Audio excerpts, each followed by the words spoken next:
Assalamu alaikum ji everyone, welcome to all of you. So we are going to start our new article specific heat capacity.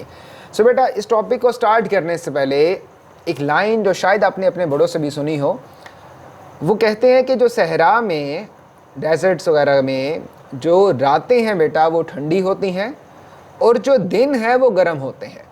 इसका मतलब है कि morning time जैसे ही सूरज निकलता है तो जो सहरा है वो काफ़ी गर्म होना शुरू हो जाता है और जैसे ही सूरज ढलता है तो रातें खुद ब खुद ठंडी होना शुरू हो जाती हैं।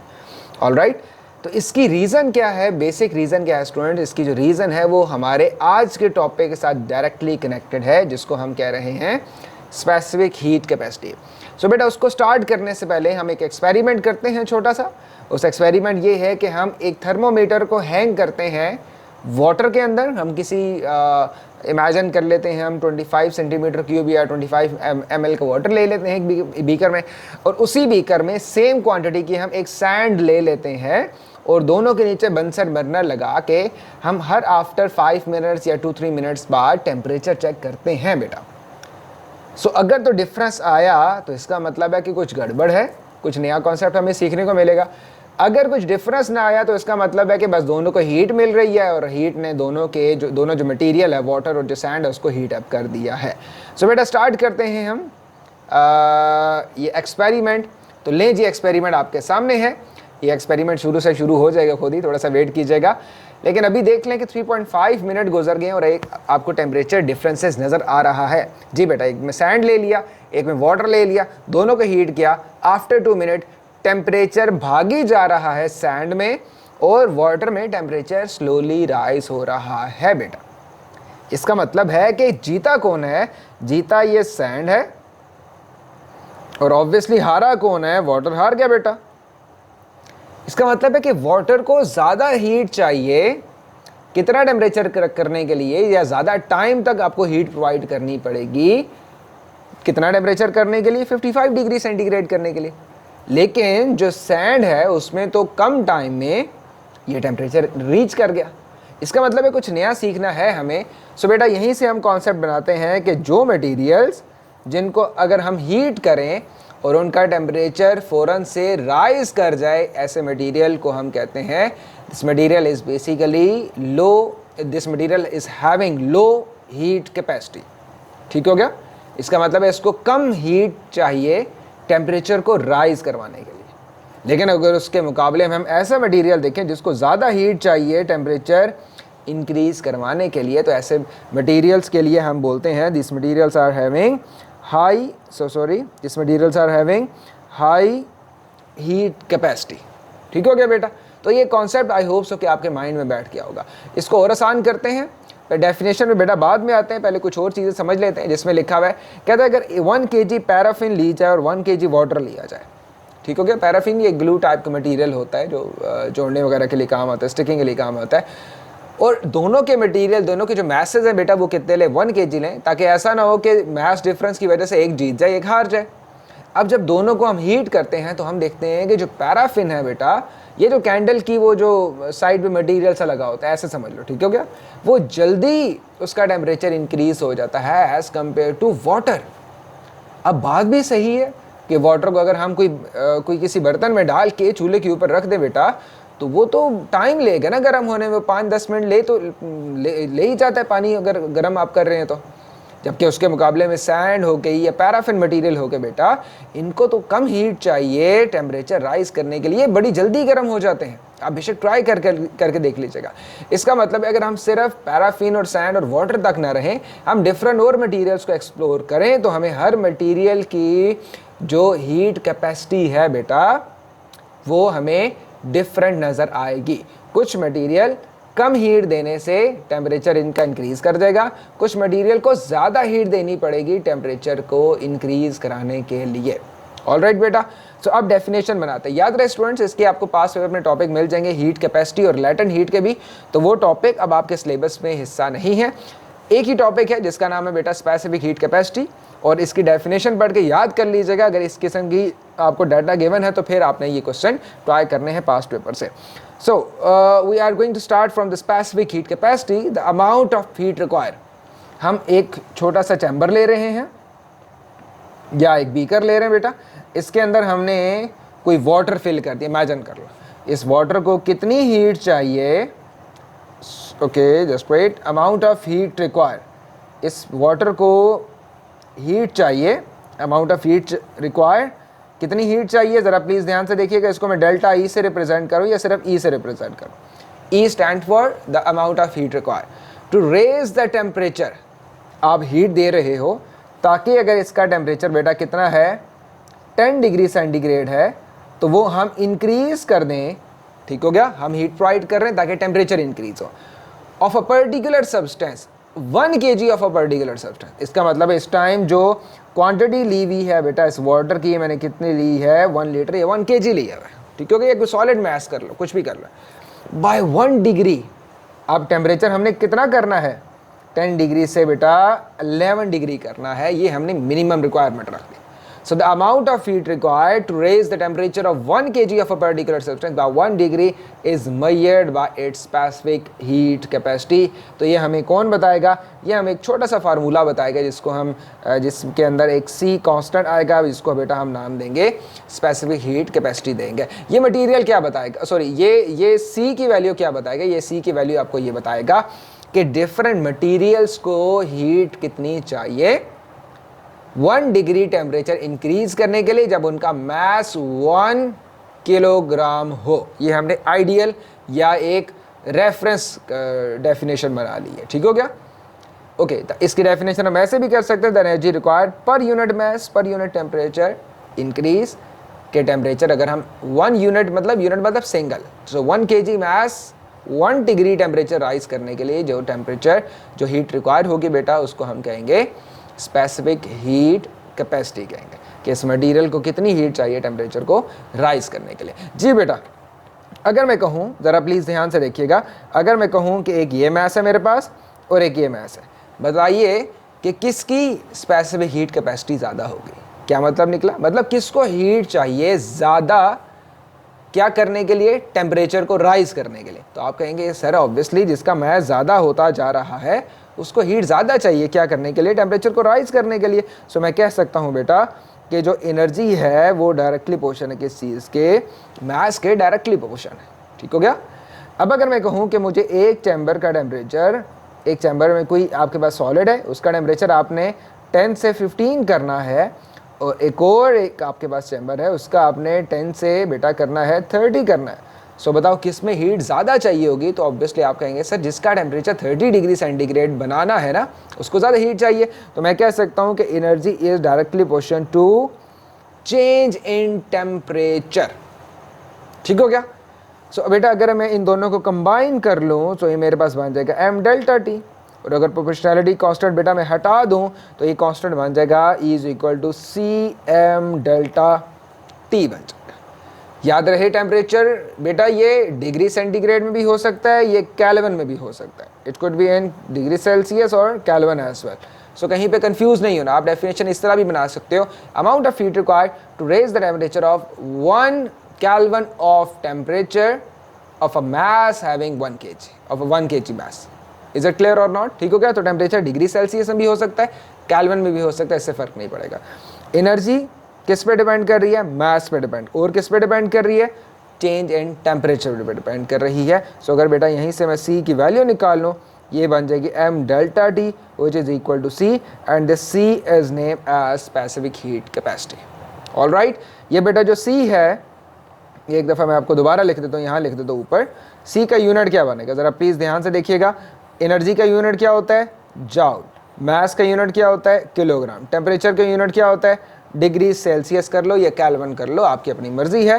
अगर तो एनर्जी उसने मांगी हो जूल से मांगी हो तो फिर बेशक आप सेल्सियस को केल्विन में कन्वर्ट कर दिया करें। अगर C की वैल्यू है तो C की वैल्यू आप इस तरह भी लिख सकते हो, या बेटा इसको ऐसे भी लिख सकते हो, जूल पर किलोग्राम पर केल्विन। केल्विन का K कैपिटल होगा और kg का K जो है वो बेटा स्मॉल होगा, ठीक हो गया। सो ये आपको क्या बताता है, अमाउंट ऑफ हीट क्या करने के लिए, टेम्परेचर को इंक्रीज करवाने के लिए हर मटेरियल को कितनी हीट चाहिए टेम्परेचर को इंक्रीज करने के लिए। तो बाय कंडीशंस क्या फार्मूला बन जाता है कि मिनिमम कितनी हीट चाहिए 1 डिग्री टेम्परेचर को राइज करने के लिए उस ऑब्जेक्ट का जिसका मास 1 kg हो। इज इट क्लियर और नॉट? ठीक है, ये चीज़ें पढ़ लीजिएगा बेटा, फार्मूला आपने नोट डाउन कर लेना है. So now in this question you have to find out the value of the C.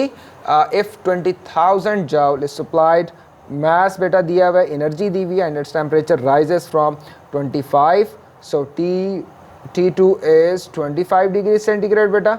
T1 की वैल्यू क्या होगी? 15 degree centigrade. So what about T delta T? It's T2 minus T1. So 25 minus 15, it would be 10 degree centigrade.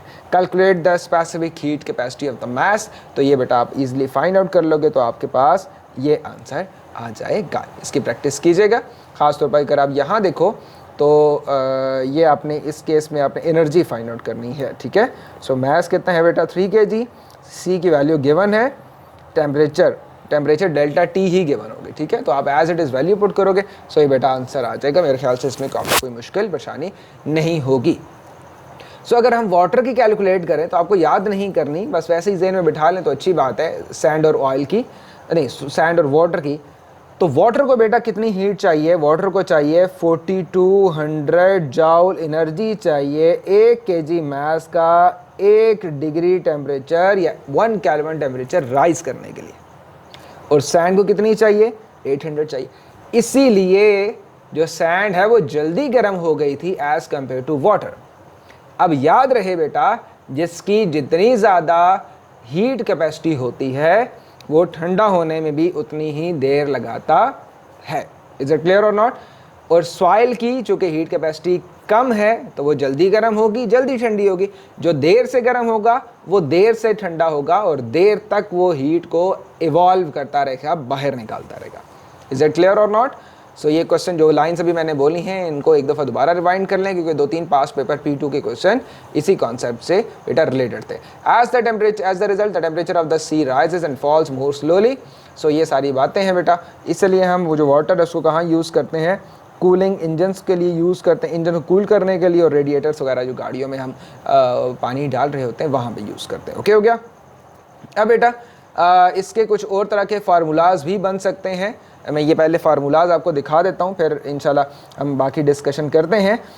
C is equal to delta E divided by M delta T. अगर बेटा इस E को मैं elaborate करूँ ना तो ये formula किस तरह बन जाएगा? आपको पता है कि what is power? Power is energy per unit time. Is it clear? Energy per unit time.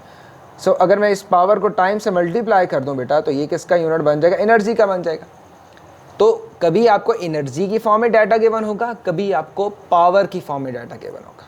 Like वो कह देगा कि एक हीटर है वो 1500 वॉट एनर्जी सप्लाई करता है 1 मिनट में. Is it clear?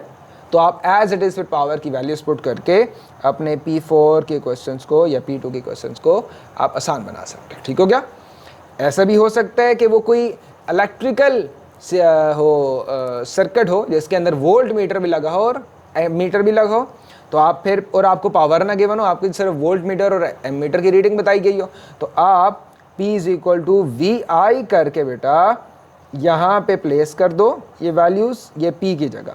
तो आप बड़े आसानी से ये 3 फार्मूलाज को फाइंड आउट कर सकते हो और इनको यूटिलाइज़ कर सकते हो. ये फार्मूला जो IG1 के बच्चे हैं उनको ये समझ नहीं आएगी P is equal to VI, just because कि IG2 में जाके या हायर क्लासेस में जाके वो ये फार्मूला पावर का समझ लेंगे जब वो करंट इलेक्ट्रिसिटी को डिस्कस करेंगे. अभी उनके लिए सिर्फ इतना और इतना ये फर्स्ट 2 फार्मूलाज जानना ज़रूरी है बेटा. सो अब हम अगेन क्वेश्चंस की तरफ चलते हैं और कोशिश करते हैं कि इसको हम किसी तरह कंप्लीट कर लें.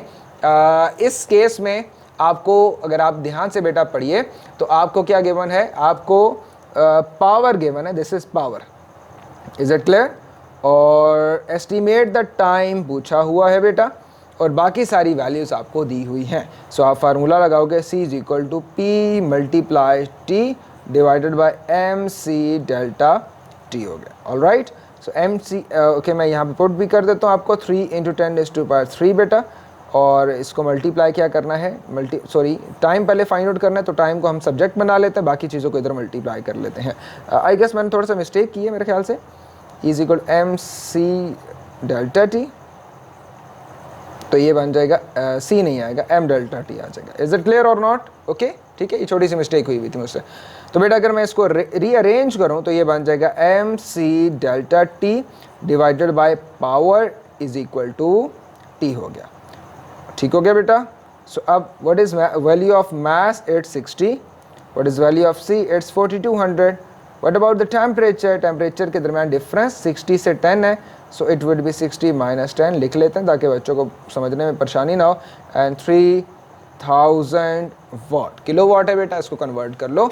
तो आप ये सारे वैल्यूज जब आप लिखोगे बेटा तो आपके पास आंसर आ जाएगा, and the answer is 4200 second और 70 मिनट। तो आपने देखा कि सिर्फ सी का फार्मूला यूज़ करके हमने पावर को भी बीच में इंट्रोड्यूस करवा लिया है। नाउ एक और क्वेश्चन की तरफ बेटा जी चलते हैं, एक और कॉन्सेप्ट की तरफ चलते हैं जिसमें वो दो तरह के ऑब्जेक्ट्स को इकट्ठा रिलेट कर देता है। वो कहता है कि मैं किसी एक चीज़ को हीट कर रहा हूँ, उस हीटेड ऑब्जेक्ट को किसी कोल्ड वाटर के अंदर मैं इमर्स कर देता हूँ। अब चूंकि जो ऑब्जेक्ट गर्म है उसको भी हीट मिली हुई है, और जितनी हीट मिली है वो जाके किसको सप्लाई कर देगा, वाटर को सप्लाई करेगा। तो वाटर की जो एनर्जी है या जो इंटरनल एनर्जी है वो राइज करेगी, क्योंकि टेम्परेचर और काइनेटिक एनर्जी राइज करेंगे, जिसकी वजह से क्या होगा, जितनी हीट वो देगा उतनी हीट वाटर एब्जॉर्ब करके अपनी एनर्जी को राइज कर लेगा बेटा। तो इसका मतलब है कोई law of conservation of energy की फीलिंग नहीं आ रही कि जितनी हीट लॉस हो रही है उतनी हीट गेन हो रही है। जैसे हम वर्क एनर्जी के चैप्टर में कहते थे loss in GP is equal to gain in kinetic energy. So इसका मतलब यही है कि अगर इस किस्म की कंडीशन आ जाए सो आप हीट जो कि लॉस कर रहे हो वो हीट सारी की सारी गेन हो जाती है। कौन गेन करता है, कोल्ड बॉडी गेन करती है, अगर आपका आइसोलेटेड सिस्टम हो। Is it clear? आइसोलेटेड मतलब ऐसा ना हो कि वो ओपन एयर में पड़ा हो, फिर तो हीट बाहर भी निकल के वेस्ट हो जाएगी। Is it clear?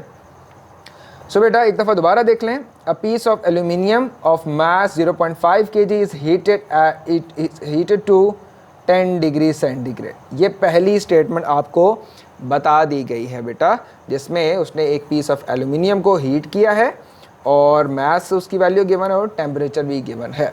इसका मतलब है बेटा कि अगर मैं एक एल्यूमिनियम का पीस यहाँ पे बना देता हूँ ताकि आपको समझने में आसानी हो जाए, ठीक है। इसका मास कितना है, 0.5 kg। Is it clear?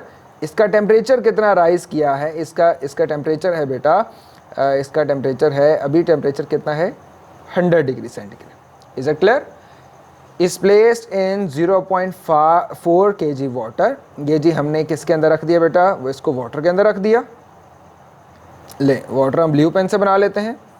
इस वाटर का मास कितना है, 0.4 kg, और इसका टेम्परेचर कितना है, इसका बेटा टेम्परेचर है, ये है 10 degree centigrade. So if the resultant temperature of the mixture, और जब ये दोनों मिक्स होते हैं बेटा और 10 से 15 मिनट बाद या जितने मिनट बाद बेटा ये जो टेम्परेचर मेंटेन होता है थर्मल इक्विलिब्रियम की वजह से, ये टेम्परेचर कितना होता है, ये टेम्परेचर है 30 degree centigrade. Is it clear? तो आपको टेम्परेचर पता चल गया जब मिक्स हुए। स्पेसिफिक हीट कैपेसिटी आपने फाइंड आउट करनी एल्यूमिनियम की, जबकि वाटर की गिवन है और वाटर की C इज इक्वल टू 4200 आपको गिवन हो गए। ठीक हो गया, जाउल पर किलोग्राम पर केल्विन, इसको लिख लो आप। ओके हो गया बेटा? ओके नाउ आपने क्या फाइंड आउट करना है, आपने फाइंड आउट करना है C की वैल्यू। किसकी C की वैल्यू? एल्यूमिनियम की C की वैल्यू, ताकि पता चले कि पानी को तो आप 4200 दे रहे हैं, एल्यूमिनियम को कितनी हीट दोगे जिसकी वजह से वो टेम्परेचर 1 डिग्री इंक्रीज कर लेगा। सो अगेन बेटा हम आई होप सो कि छोटा मोटा डाटा आपने ड्रॉ कर लिया होगा। अब हम मेन कॉन्सेप्ट की तरफ मूव ऑन करते हैं ताकि आपको समझने में आसानी हो जाए। ठीक हो गया? सो यहाँ पे बेटा इस किस्म के कॉन्सेप्ट में आपने रिलेशन निकालना है या अप्लाई करना है कि heat loss by a hot body. क्यों? क्योंकि एल्यूमिनियम को जितनी हीट मिली उसने एब्जॉर्ब कर ली, वही एब्जॉर्ब हीट किस में कन्वर्ट करेगा, पानी को दे देगा। तो जितनी हीट लॉस हुई उतनी हीट क्या हो गई, गेन हो गई। किससे गेन हो गई? कोल्ड बॉडी से। लॉस किससे हुई? हॉट बॉडी से हो गई। इज इट क्लियर और नॉट? सो इसका मतलब है कि हीट लॉस के लिए भी मैं क्या फार्मूला लगाऊंगा, डेल्टा ई। डेल्टा ई भी लगा सकते हो बेटा, सिंपल ई भी लगा सकते हो। तो परेशान नहीं होना कि सर डेल्टा क्यों लगा रहा है। Delta mean change in heat, पहले कितनी थी और अब कितनी है, इस तरह भी एक क्वेश्चन हो सकते हैं। So delta E is equal to बेटा क्या हो जाएगा, डेल्टा ई। ओके, ये किसके लिए है, ये है एल्यूमिनियम के लिए। ये किसके लिए है, ये है बेटा वाटर के लिए।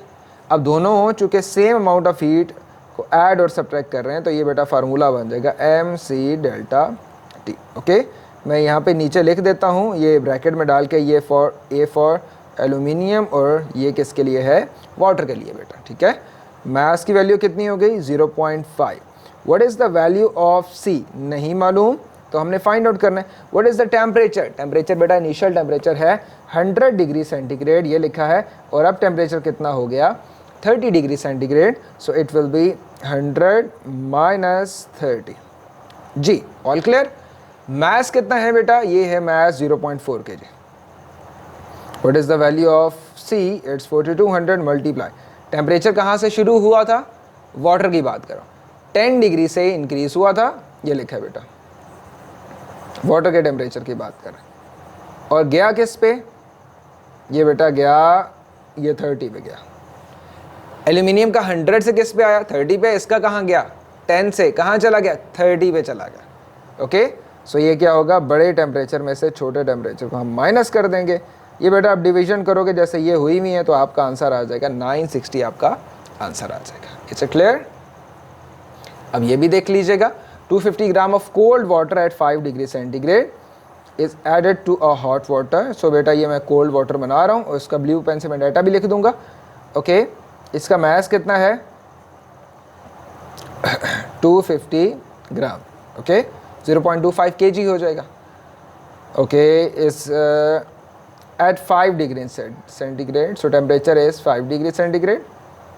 Okay is added to 150 gram of hot water. So अब इसको हम रेड पेन से बना लेते ताकि आपको हॉट वाटर समझ आ जाए। लें जी बेटा, हमने इसमें गर्म पानी बीच में ऐड कर दिया, और इसका मास कितना है 150 ग्राम, और इसका टेम्परेचर कितना है बेटा, टेम्परेचर है इसका 90 डिग्री सेंटीग्रेड। तो कोल्ड वाटर का टेम्परेचर इंक्रीज होगा, तो इसका T1 से कहाँ जाएगा T2 पे जाएगा। Is it clear. और जो गर्म पानी है उसका 90 से कहाँ पे जाएगा, उसका भी T2 पे जाएगा। ये इस कॉन्सेप्ट को ज़रा दोबारा ध्यान से सुने सब बच्चे, प्लीज़ ध्यान से ज़रा इधर। ये जो T1 है 5 डिग्री है, इसको हीट मिलेगी, टेम्परेचर मिलेगा, इसका टेम्परेचर कहाँ जाएगा बेटा, इसका टेम्परेचर मूव करके T2 पे आ जाएगा। एग्री। T2 क्या होगा, रूम टेम्परेचर होगा। और इसी तरह जिसका टेम्परेचर अभी ज़्यादा है उसका टेम्परेचर ड्रॉप करके कितना हो जाएगा, वो भी T2 हो जाएगा। दैट्स मीन T2 आपका कौन सा टेम्परेचर है बेटा, ये अप्रॉक्सीमेटली अगर मैं बताऊँ आपको, तो ये तो रूम टेम्परेचर मुझे नज़र आ रहा है, जिसके ऊपर जो डिफरेंट तरह के मटेरियल्स हैं या डिफरेंट तरह के सॉल्यूशन लिक्विड्स हो गए, वो इसी टेम्परेचर पे आके हीट के फ्लो को रोक देंगे, नो हीट फ्लो होगा, जिसकी वजह से आपका कोई टेम्परेचर ड्रॉप नहीं होगा। ठीक हो गया। नाउ बेटा प्लीज़ अगेन कहाँ से शुरू करना है, heat delta heat loss is equal to delta heat gain. ठीक हो गया। अब चूंकि बेटा हमें T2 की वैल्यू का तो नहीं पता, तो हम इसको क्या नाम दे देते, x नाम दे देते अपनी मर्जी से। ओके सो इसका फार्मूला क्या होगा, MC डेल्टा T। ये किसके लिए है बेटा, ये हॉट वाटर के लिए जिससे हीट लॉस हुई। इसका फार्मूला क्या हो गया, MC डेल्टा T, और ये हो गया बेटा कोल्ड, C फॉर कोल्ड हो गया। Is it clear. So what is the value of mass, mass की वैल्यू कितनी है, ये हो गई बेटा, हॉट वाटर की पूछ रहे हैं ना, 0.15, 1000 से कर दो, डिवाइड कर दो, मल्टीप्लाई। सी की वैल्यू दोनों की सेम होगी, वाटर की तो सेम होती है, मल्टीप्लाई।